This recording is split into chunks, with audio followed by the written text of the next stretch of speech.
అందరికీ నమస్కారాలు.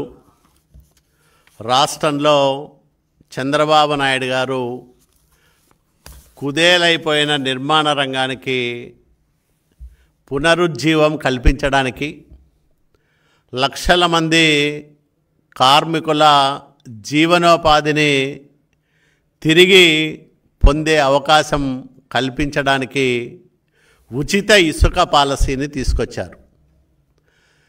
ఈ ఉచిత ఇసుక పాలసీలో ఎక్కడైతే ప్రభుత్వం గుర్తించిందో ఆ స్టాక్ యార్డుల్లో ఉన్న ఇసుకంతా కూడా అవసరమైన వాళ్ళు ఉచితంగా తీసుకునే అవకాశం వెసులుబాటు ప్రభుత్వం కల్పించింది. గత 3-4 రోజులుగా చూస్తూ ఉంటే ఉచిత ఇసుక పైన ఉచితానుచితాలు మరిచిపోయి నీలి మీడియా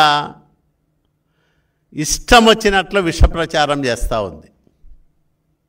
మేమేదో ధరల పట్టికలు పెట్టామని, ఇసుకను ఉచితమని చెప్పి డబ్బులు వసూలు చేస్తూ ఉండమనే దుష్ప్రచారాన్ని సామాజిక మాధ్యమాల్లోనూ నీలి మీడియా ద్వారాను వైసీపీ ప్రజల్లోకి తీసుకుపోయే ప్రయత్నం చేస్తూ ఉంది. నేను ఒకటే అడుగుతా ఉన్నా, మీరు చేయలేని పనిని చంద్రబాబు నాయుడు గారు చేశారు.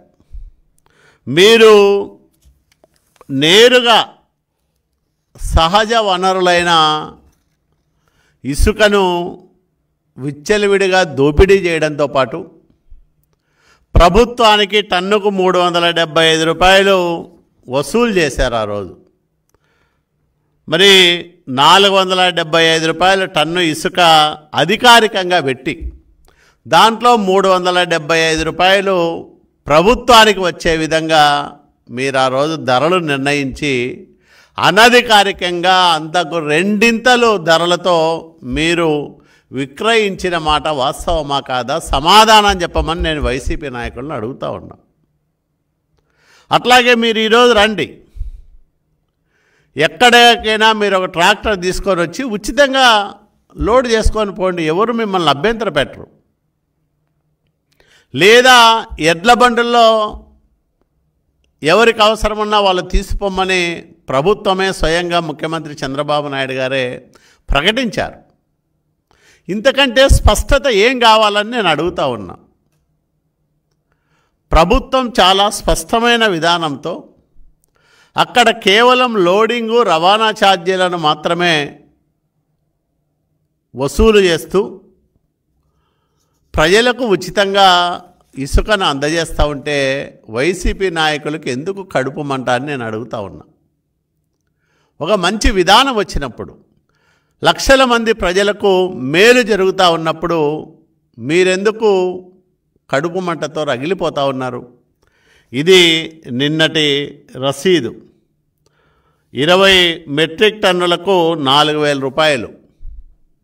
చాలా స్పష్టంగా ఇందులో లోడింగ్ ఛార్జీలు, రవాణా ఛార్జీలు ఉన్నాయి. దీని మీద ఎందుకు విషం కక్కుతూ ఉంది వైసీపీ? జగన్మోహన్ రెడ్డిని ట్రాక్టర్ వేసుకొని రమ్మనండి, లేదా ఎవరు మొన్ననే కొడాలి నాని పోయినాడు కదా,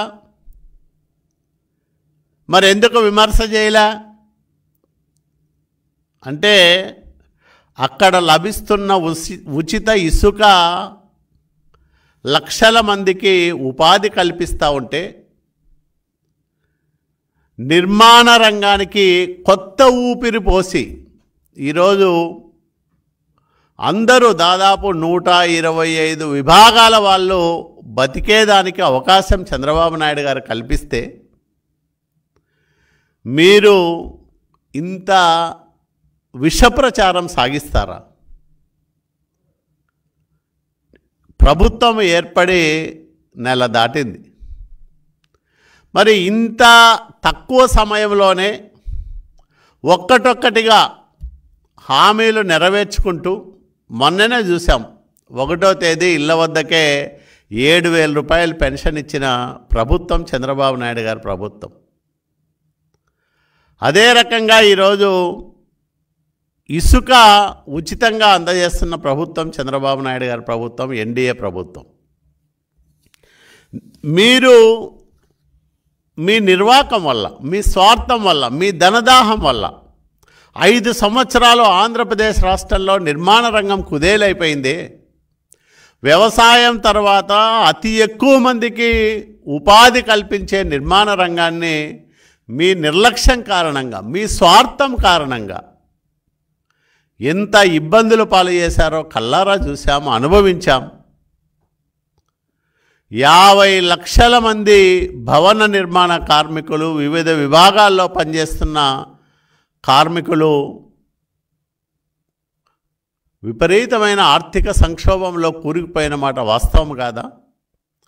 జగన్మోహన్ రెడ్డి 2019లో ముఖ్యమంత్రి అయిన తర్వాత కొత్త ఇసుక పాలసీ తీసుకొస్తానని తీవ్రమైన జాప్యం చేసిన కారణంగా నిర్మాణ రంగం కుదేలైపోయింది ఆంధ్రప్రదేశ్ రాష్ట్రంలో.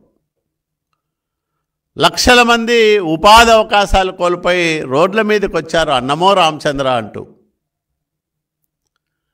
తర్వాత కరోనా వచ్చింది.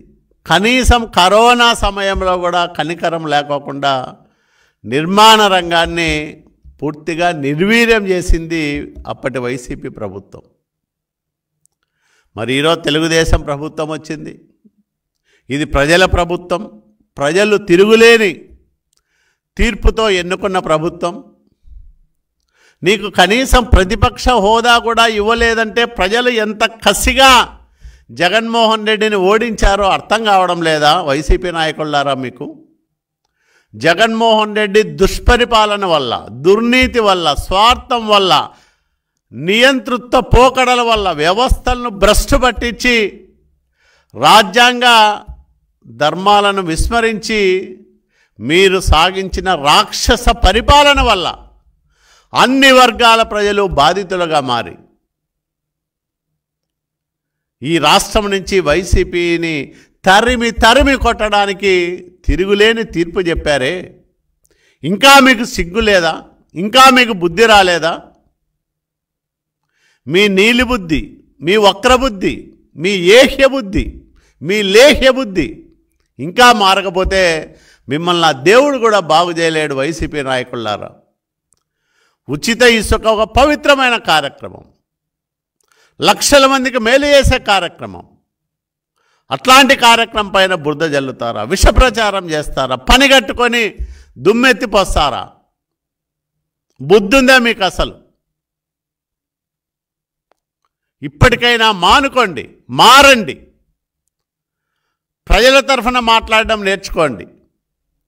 అంతేగాని సోషల్ మీడియాలో పేటీఎం బ్యాచ్ ఉంది, లేదా మా పత్రిక ఉంది, మా ఛానల్ ఉంది, మేము ఇష్టం వచ్చినట్లు ఒక అసత్యాన్ని పదే పదే ప్రజలకు తెలియజెప్పడం ద్వారా సత్యమని నమ్మించే మా ప్రయత్నం ఫలిస్తుందనే భ్రమలో ఉన్నారు మీరు. మీది ఒట్టి భ్రమ. ఖచ్చితంగా వాస్తవాలు ప్రజలు గమనించారు కాబట్టి, గ్రహించారు కాబట్టి మీ దుష్టపాలనను దునుమాడి మళ్ళీ ప్రజాప్రభుత్వాన్ని చంద్రబాబు నాయుడు గారి నాయకత్వంలో ఒక అద్భుతమైన పరిపాలన చూసే అవకాశాన్ని తెచ్చుకున్నారు ఆంధ్రప్రదేశ్ రాష్ట్ర ప్రజలు. కాబట్టి ఇప్పటికైనా మారండి. ప్రభుత్వం చేసే మంచి కార్యక్రమాలకు సహకరించకపోయినా కనీసం ప్రేక్షక పాత్రతోనైనా సరిపెట్టుకోండి తప్ప నిజాలను మరుగుపరచాలనో, సత్యాన్ని సమాధి చేయాలనో మీరు ప్రయత్నం చేస్తే ఆ సత్యమే మిమ్మల్ని, మీ పార్టీని దహించి వేస్తుంది. ఖచ్చితంగా ఆంధ్రప్రదేశ్ రాష్ట్రంలో వైసీపీ అనేది ఒక గత చరిత్రగా మిగిలిపోతుంది తప్ప వర్తమానంలో ఆ పార్టీ కానీ, ఆ పార్టీ కార్యక్రమాలు కానీ, ఆ పార్టీ నాయకుల కార్యకలాపాలు కానీ ఉండే అవకాశమే లేదు. భవిష్యత్తే లేని పార్టీ వైసీపీ. కాబట్టి వైసీపీ నాయకులారా, ఇప్పటికైనా నిజాలు మాట్లాడడం నేర్చుకోండి. ప్రభుత్వం పైన విషం చిమ్మడం మానండి. చంద్రబాబు నాయుడు గారి బలమైన నాయకత్వం ఆంధ్రప్రదేశ్ రాష్ట్రానికి ఒక చారిత్రక అవసరమని నమ్మి ప్రజలందరూ కూడా ఏకపక్షంగా తీర్పు చెప్పారు. పవన్ కళ్యాణ్ గారి సహకారంతో, భారతీయ జనతా పార్టీ ఆశీస్సులతో ఎన్డీఏ కూటమి ప్రభుత్వం ఆంధ్రప్రదేశ్ రాష్ట్రంలో ప్రజలందరి మేలు కోసం, ఆంధ్రప్రదేశ్ రాష్ట్ర బాగు కోసం, ఈ రాష్ట్ర సర్వతోముఖాభివృద్ధి కోసం ఇప్పటికే బలమైన చర్యలు తీసుకుంటా ఉంది. ఇంకా భవిష్యత్తులో మరిన్ని అద్భుతాలు జరగబోతూ ఉన్నాయి. ఖచ్చితంగా ఆంధ్రప్రదేశ్ రాష్ట్ర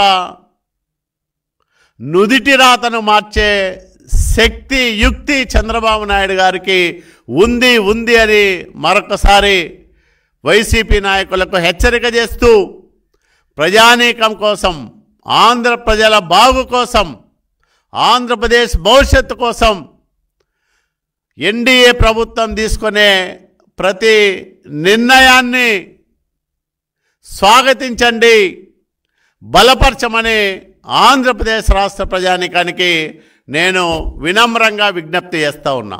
థ్యాంక్ యూ.